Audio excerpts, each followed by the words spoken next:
I'm Teisha Bader with Shalom TV's news update for Tuesday, February the 12th, 2013. Jerusalem was placed on high alert today due to Israeli intelligence reports of a possible terror threat. Emergency services in the capital, including police, firefighters, and paramedics, were all in a state of increased readiness, which in the past has meant, among other things, security checks on vehicles entering the city by Israeli police.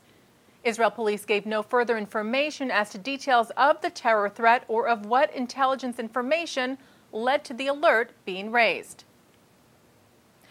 Following North Korea's latest nuclear test today, Israel's foreign ministry expressed its deep concern and called on the international community to make it clear to North Korea that such actions will not be tolerated.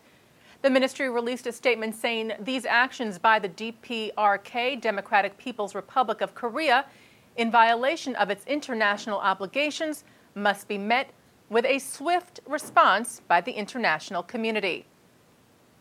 Israel's President Shimon Peres today said as long as he is breathing, he will not forgive or pardon Yigal Amir, the assassin of the late Prime Minister Yitzhak Rabin. Peres was asked about a possible pardon for Amir while visiting Ayalon prison in Ramle, where he toured the cells and the prison's educational and rehabilitation centers. Differences in opinion among peoples exist, Peres said, but the solution isn't to resort to shooting, adding that Amir should rot in jail. He should pay the full price for his murder, the president said, just as we, society at large, have paid because of his crime. Amir is serving a life sentence for the murder of the then Prime Minister Yitzhak Rabin on November the 4th of 1995. A French organization that saved Jews during the Holocaust declined to attend a memorial ceremony for Jewish Holocaust victims because of the pro-Israel views of the group co-organizing the event. The Marseille branch of Simad, a French Protestant group established in 1939, wrote a letter to the local CRIF, which is the umbrella group representing French Jewish communities, which organized the event together with the Marseille municipality. In the letter, Simad regional deputies wrote that the values that led the organization to save Jews during the Holocaust make the group, quote, equally committed to oppose the colonial, discriminatory, and bellicose policy of Israel with regards to the Palestinians, unquote. The letter was sent back in December, but published online today by a group which promotes the boycott of Israel.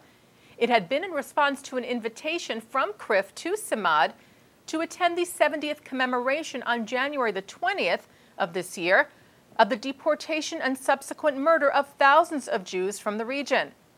When asked by Shalom TV for a comment on the story, Rabbi Abraham Cooper, the Associate Dean of the Simon Wiesenthal Center, said, "This is a triumph for the worldwide campaign to demonize Israel.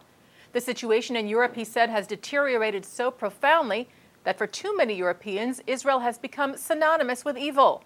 This latest outrage is another tragic reminder that more and more Europeans are prepared to have a moment of silence for 6 million dead Jews, but unwilling to show respect and solidarity for the 6 million living Jews who are today citizens of the State of Israel."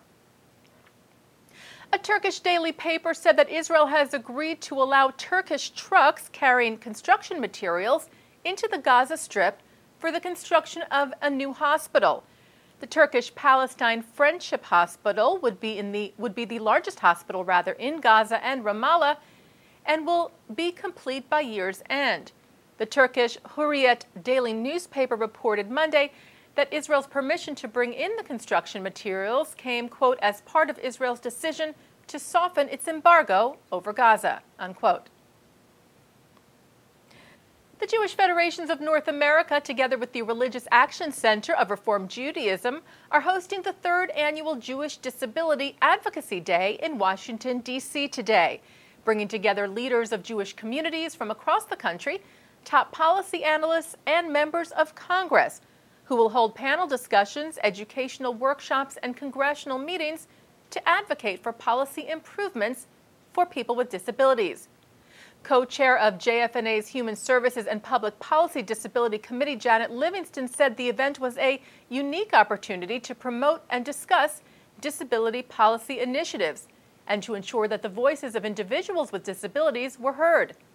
Vice President for Public Policy and Director of the Washington office of the JFNA, William Daroff, said, through the combined efforts of this event's participants and the support of their communities nationwide, we hope to make lasting and meaningful positive change for individuals with disabilities.